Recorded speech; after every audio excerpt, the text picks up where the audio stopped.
Okay, so we had a shaila yesterday on Muhammad Beis. What's pshat in Rabbi Yochanan ben Nuri? Rabbi Yochanan ben Nuri, who gave the person who was sleeping, and then he woke up and he realized Shabbos is already here, so he wasn't he did not intentionally acquire any place. Does he have 4 amas or does he have 2,000 amas? So we want to know, was it a unique decision by Adam, where since Adam does have the ability, is that the lumdis, but typically Cheftzei Hefker are not kind of shvisa, or no, that this is a typical pshita. This is not just uniquely by Adam, but it cuts across all lines that Cheftzei Hefker are kind of shvisa. And really, they could have argued by Kalim, except by inanimate objects, but they wanted to tell you the power of the Chachamim, that even by a human being, he only has Dalet Amas. So which one is it? So we started the Gemara Toshma. Let's pick it up from there again. Amr of Yosef Toshma, slightly above the middle of the page.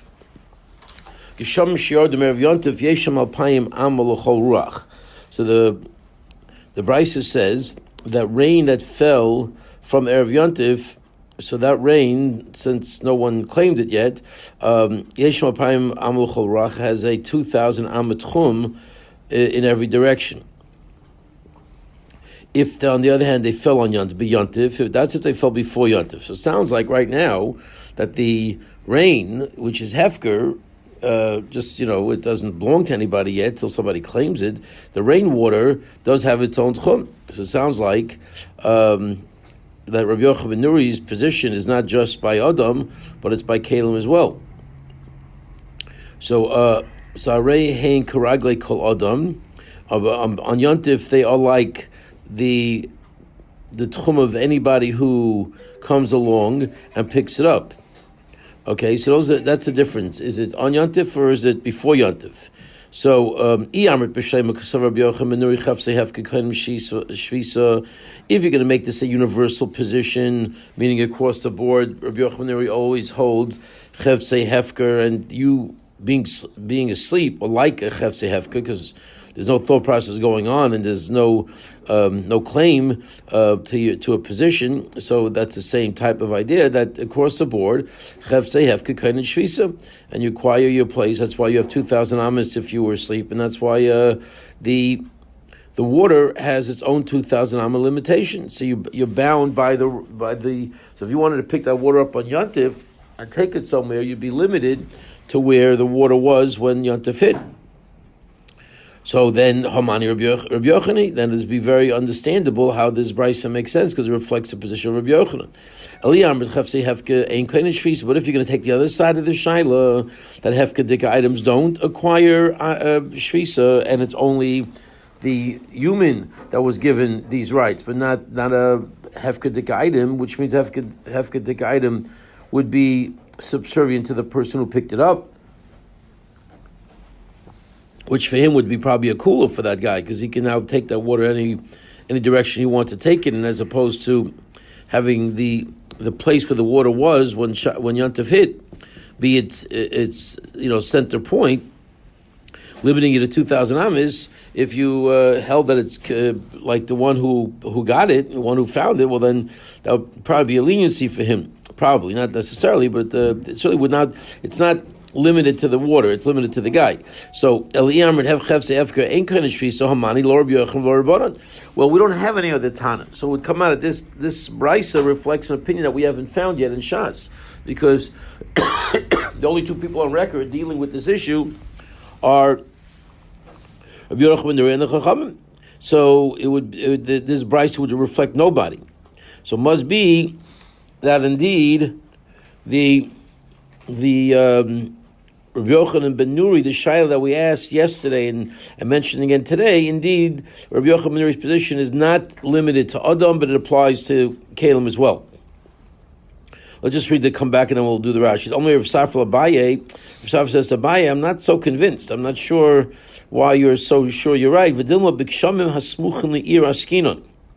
So So maybe what it means is that the rain that fell on before Yontif is talking about rain close to the city. Right, so when the language of the Bryce was Yesh Shalom Alpaim Amlo Chol Ruach. So maybe the case is that the rain fell close to the city. Okay, and the people of the city had their das on that rain, okay, already before. So as a result, you don't have a proof. So if Safra is knocking out the proof, telling Abaye who gave this proof. It was Rav Yosef who gave the proof, right? That's how we started. I'm Rav Yosef. So Rav Safra comes along and says, Rav Yosef, I don't really see it. And he told us Tabaye that I don't get the proof because you can learn Pshat, Yesh Alpaim L'chol Ruach means it's close to the city, and it means that you have like any other city dweller has. And if that's the case, there goes Uriah. That really maybe Chefsei, Hefker are not kind of Shvisa. And it happens to be a certain case where you where the rain fell close to the city, and the people's das were on the rain, and therefore they can sort of absorb it as their own, and that's why you're limited. And that's why you have 2,000 amas, not because of its own identity, but because of the people of the city who are close by. Let's catch up in the Rashis here before we. So right at this point, we don't have a proof. We thought we had a proof, but Rav Safra knocked out the proof. Let's see Rashi. We do the Rashis yet? I guess it couldn't hurt. Chaftzei hefker kelim she'ein lehem bailim v'chashech lehem mokom echad. Okay. What? How much we're up to? Okay, Hamani. Okay, fine. So, so move on down the road about 15 lines. Hamani diktani merev yontif yeshlam apayim veina kragle kol adam. Right. That who is the author of the brisa that says that from erev yontif you have 2,000 amas in each direction, and it's not like the people will pick it up. Alma. What do we see from that position in the brisa? Chefsei hefker kind of shvisa that they have their own identity, and even though there's no ownership. The item, we give them their own identity, and they are able to acquire their place, limiting anybody picks it up to the 2,000 amas in each direction of the water, and not of the person. And that would be why Rabbi Yochanan also, from there, went to the case of Adam, and a sleeping man was also able to acquire his shvisa, just like a hefkedik item could acquire shvisa. So, Mar says, Lo yisakadaitoch. Is that the only Rashi?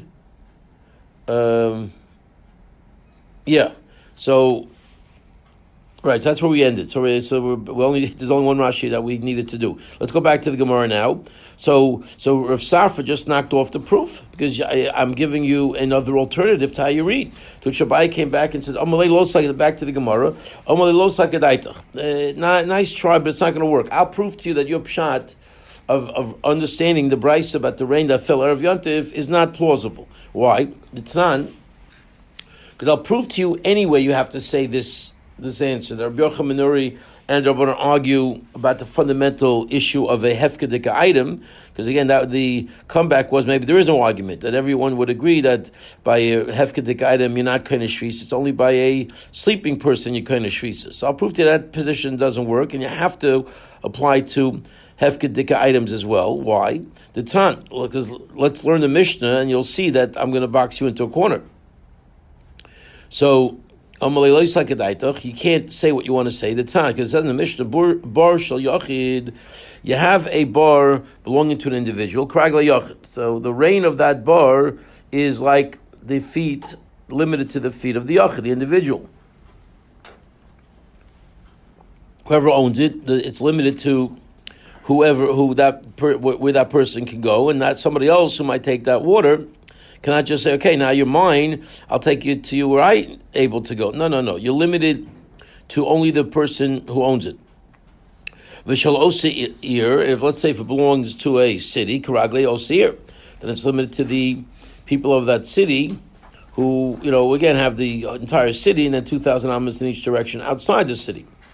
Okay, so that, because in both of those cases, there's some group or some individual you can link the water to.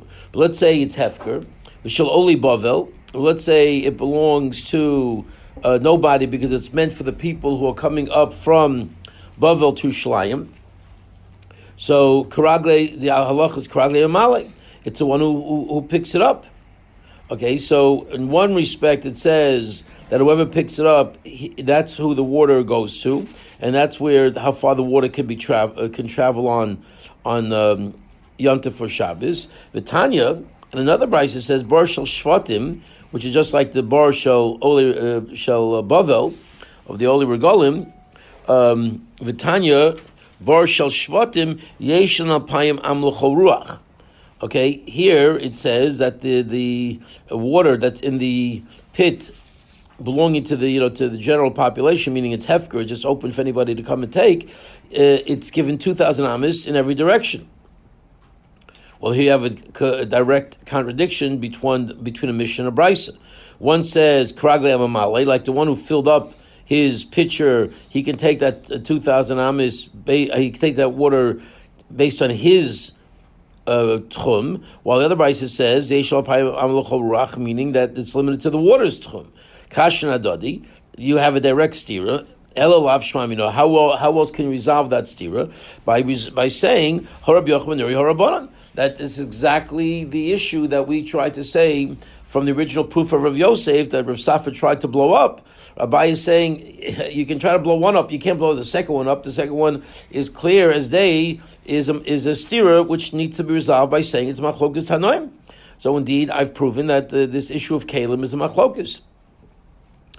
Okay, sounds good. So Kiyosol Kamed of Yosef, when this came in front of Yosef, and they told him what happened, that Abaye told him, Rav Safra tried to blow you up, and I saved you by coming up with this other stira to bring you back and bring your pshat back.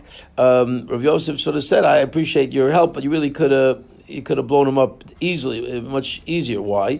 Because the coming of Yosef, Rav Safra, so he says, this is what Rav Safra tried to do to undermine your position, and this is what I answered him. Okay, aren't you appreciative of what I did for you?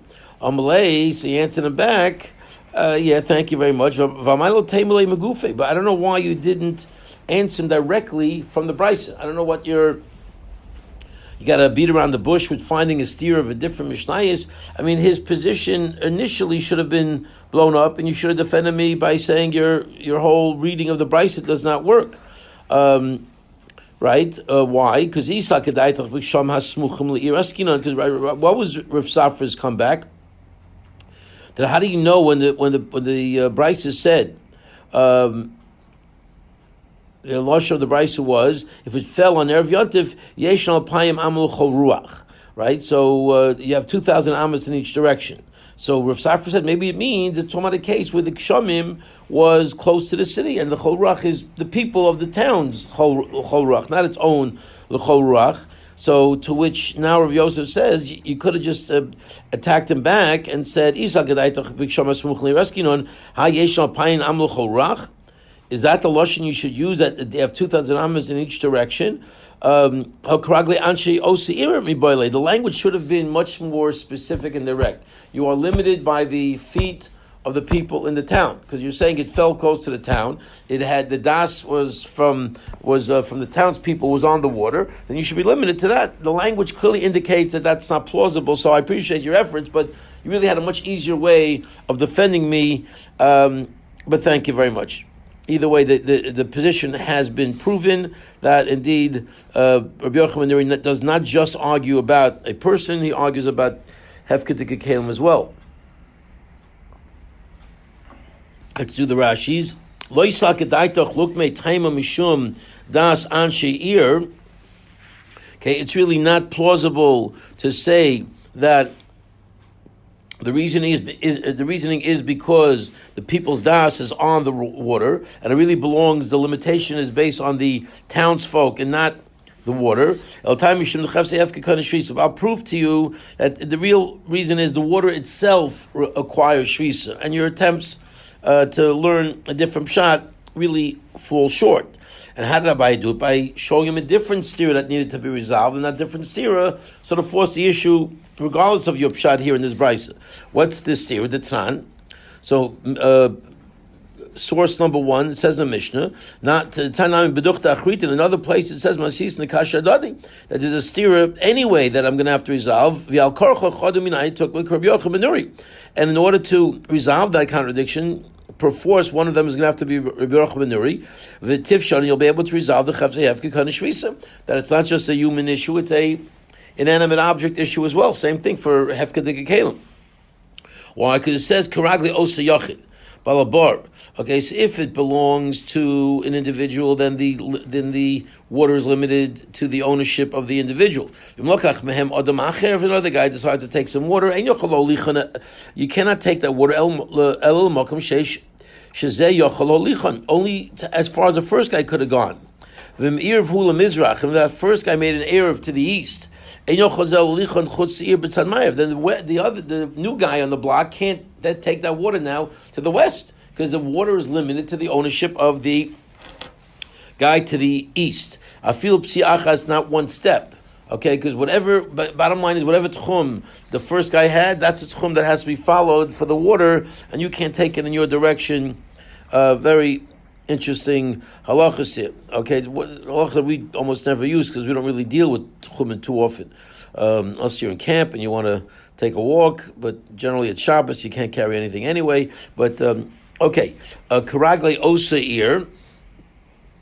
Karagli oseir. So if it's by a city, alpayim l'chorach, you got 2,000 amas from each direction. Vim irev zel ma'iriv ol mizrach. And if this particular guy who picked it up made an eruv either to the east or to the west,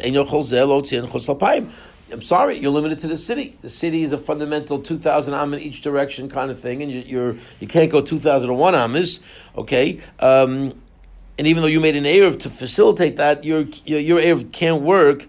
Your eruv tchumen can't work to take the water beyond where the city limits would have allowed you to take it.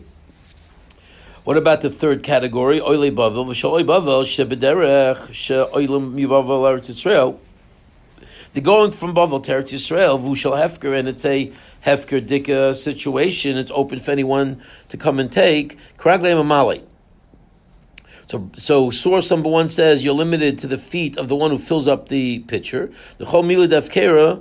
Man, the magva leikani. Whatever is hefker, the one who picks it up is the one who's kinda a shvisa for that item, meaning that it gets transmitted to the limitation of the guy who picked it up. I feel even if you gave it to somebody else after you filled up your pitcher and you're distributing it to others, once you gave it to somebody else after you filled it up for yourself, it's limited to him. Alma, okay, what do we see from here? That hefkedika items don't have their own identity and they're not kind of their own shvisa because you're limited to the one who picked it up.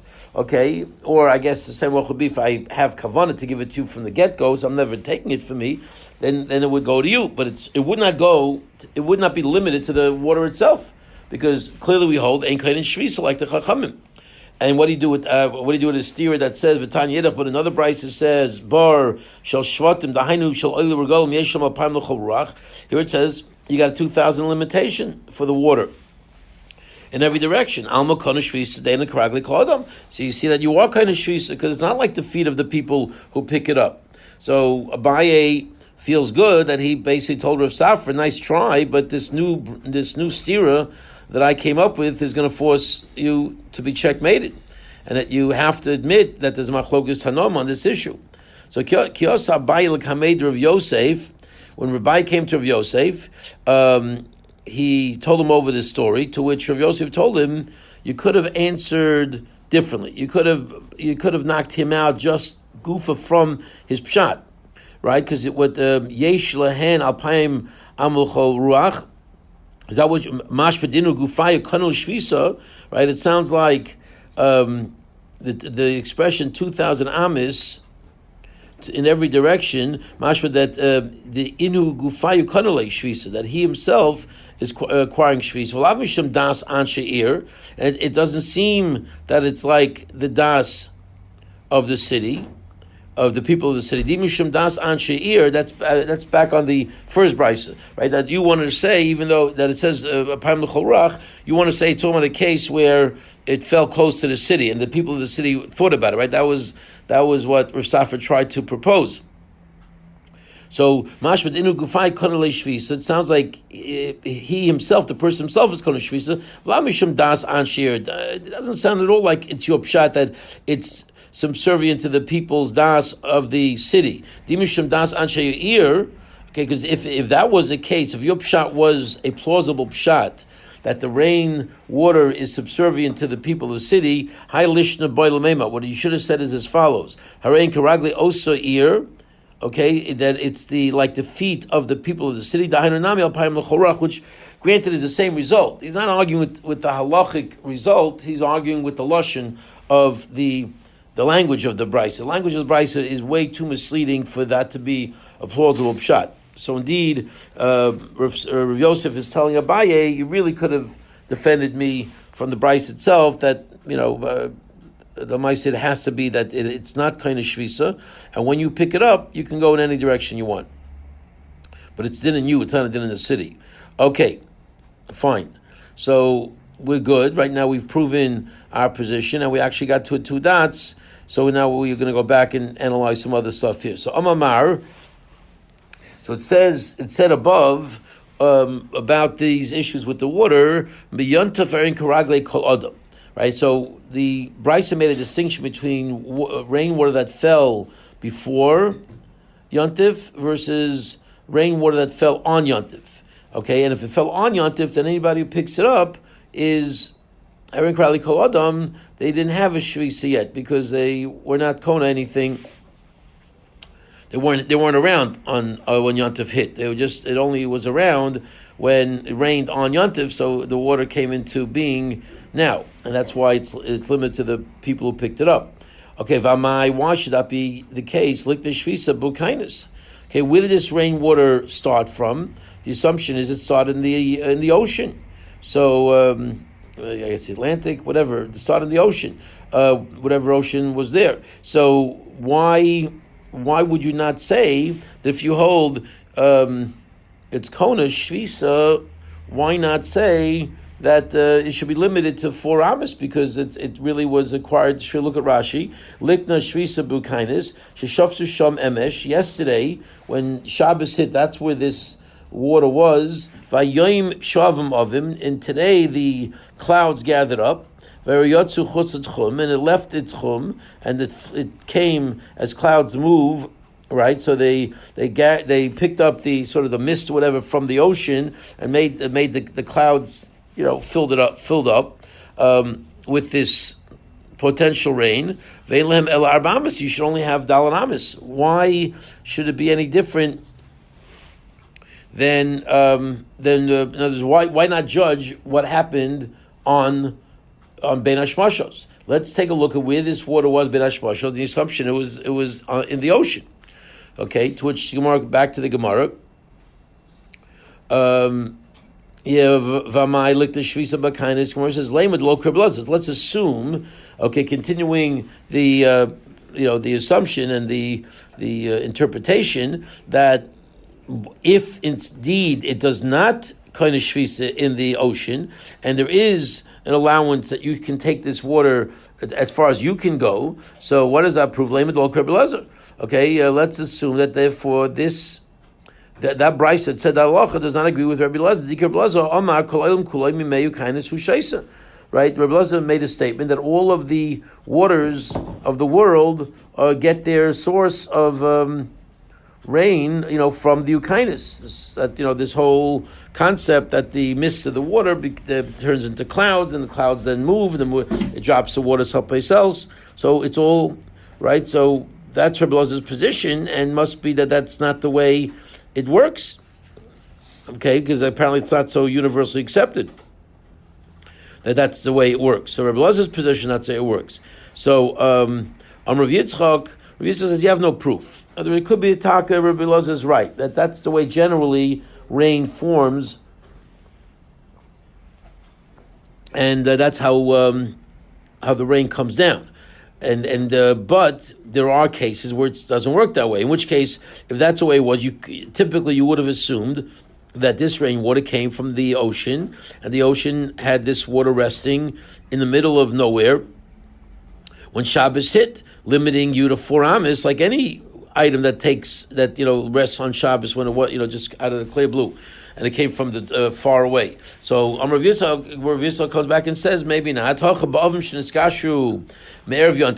Maybe these are clouds that already formed from Erev Yontif. Who says the clouds have to form so recently? The clouds could have formed from before Yontif.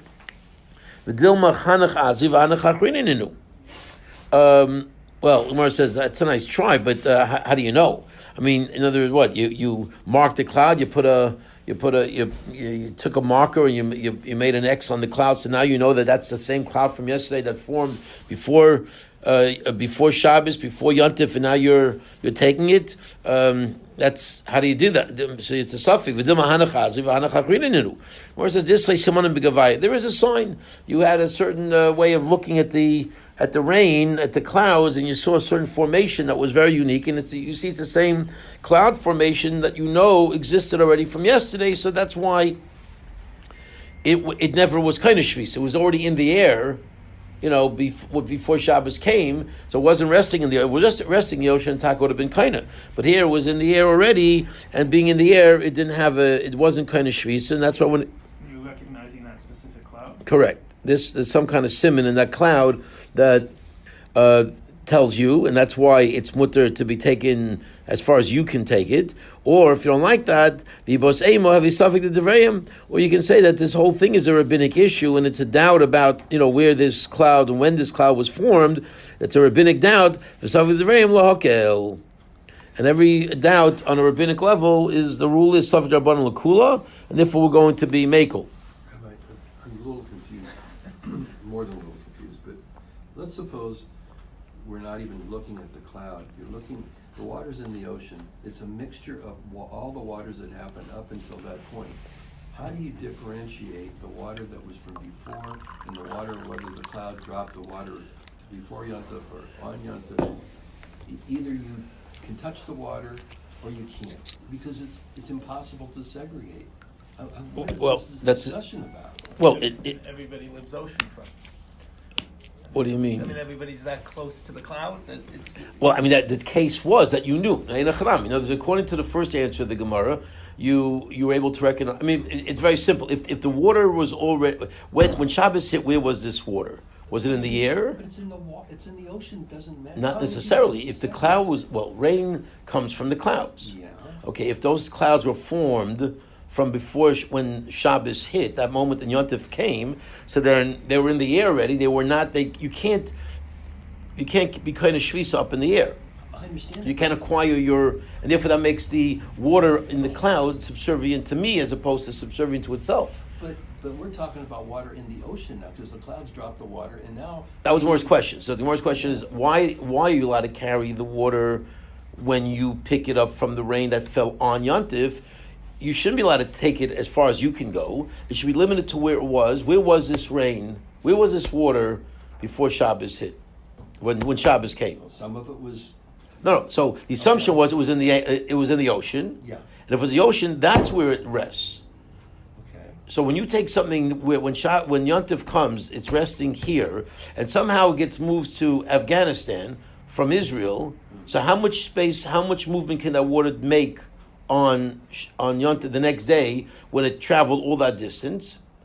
You don't say it has new 2,000 amas. If you're some Jew in Afghanistan and you want to access this water, you don't have 2,000 amas. That water is limited to only 4 amas because it rested far, far away when Shabbos Yontif came. Well, I guess I'm misunderstanding, because I'm thinking that the ocean water, whether it was traveling 2,000 amas, how do you?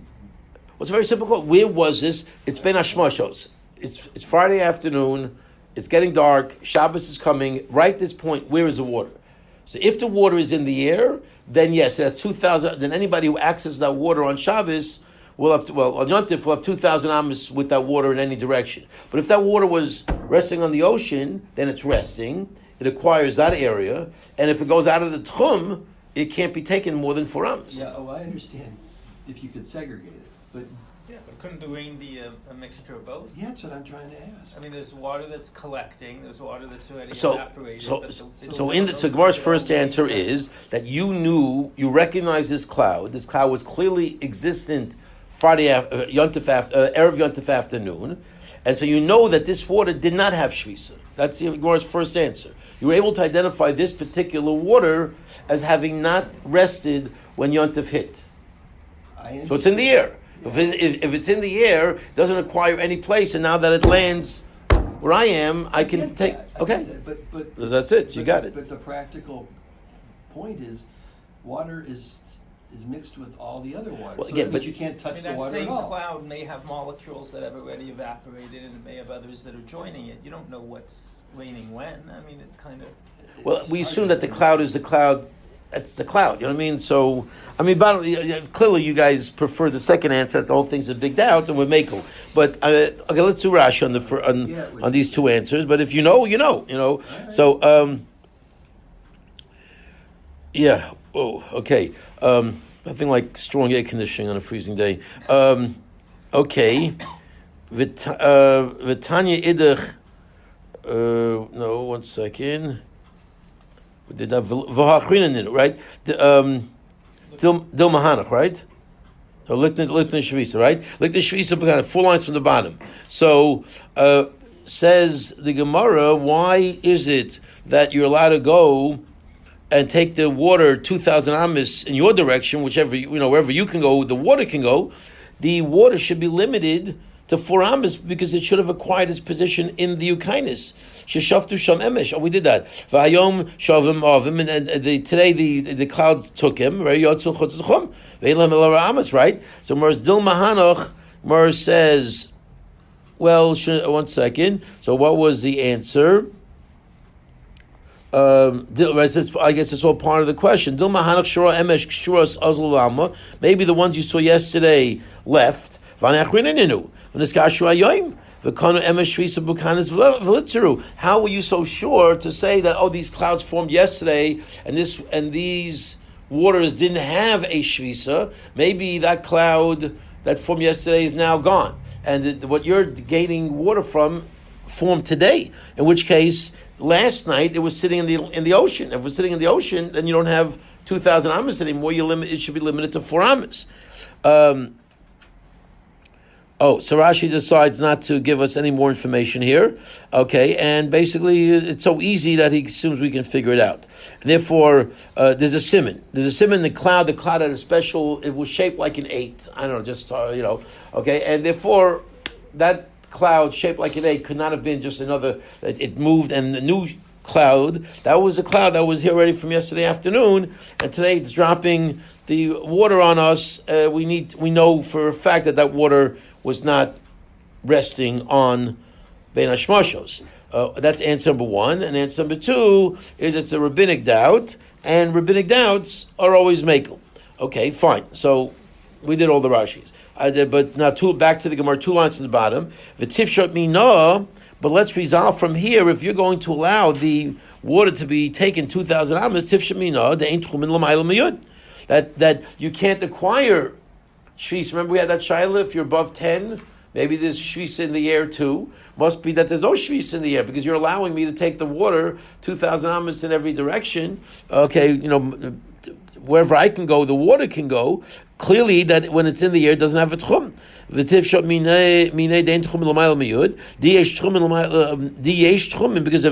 there is a tchum above 10, let the clouds be the limitation, and it's up in the air, and now travel more than 2,000 amas. You should still be limited. To which Gemara says, nice try, but you have no proof. I'll tell you, really, above 10, there are tchumin. Okay, but the answer is that the water inside the clouds are absorbed as sort of, mist or whatever. It's not real water when it's in the cloud, and that's why. Look at Rashi. V'lif shayt mi diktani, 2 lines from the bottom. Mi diktani b'mayim shekonu shvisa emesh b'avim. Okay, since it says with water that was it acquired shvisa when Shabbos hit. It was in the air. It was in the clouds. The water was in the clouds. The yardayim, and it comes down today. And the lach is the mutter lolichan krali kol adam, that anybody can take it as far as the human can go. The water can go. Alma. What do we see from here? There's no limitation when the water is above 10. There are no limitations of Tchum, that the world of Tchum was never given in the atmospheric celestial heights above 10 tefachim off the ground. There's never no such rules, because if there was such rules, it should be limited when it falls, because that's where it was. It was up in the air before when Yom Tov came. The Gemara says no, because it became new today. Mivlevli. When they're absorbed into the cloud as mist, it's like it's not there. It's like it doesn't exist. We don't say that mist acquires its new status, its status in the clouds. Nice try, but even if a human being would be, let's say a human being is parachuting down, okay, and he's in the air, that human being taka would be kind of shvisa. But mist, stuff that's absorbed into the cloud that might come back as water does not have any real identity as being its own entity, and therefore doesn't count. Where it says, really? If that's a lamzin, it doesn't count because it's absorbed in the air. Okay, kolshkin definitely nolad, top of the page. Asiri. Well, then for sure the water should be considered nolad. What happens with an egg that's hatched, that's laid on Yontif or on Shabbos? Can you have it? No, because it's a new item. So if you hold that there was no kona shvisa because it was mist and now it became water, and the water for sure should be usher out nolad. Right? Interesting question that probably we should have thought of all the time. Like, how could you drink rainwater? Why is it nolad? Because it just came into the world today. Okay, look at Rashi. Kolshken devli nolad vesira filatatum koman. You can't even move it in its place. It shouldn't be acceptable because it's a new entity that just hit the world today. So must be elamai be oven made at naidi. Okay, so the answer is water in the clouds are constantly moving. So that's the lumdus. It's not about that it didn't exist. It does exist. Okay, I guess mist and water, whatever produces that rain, it's all considered existent already before. I said, what's the lumdus? Why aren't you kind of shvisa up in Shemayim? Because the water is moving, and things in motion cannot acquire shvisa. You got to be ready. In order for your tchum to be established, you got to, camp. You got to be stationary. Okay, and therefore, okay, fine. So that's a beautiful pshat. So therefore, that's why it's constantly in motion. The clouds are constantly in motion. You can't be kind of shvisa.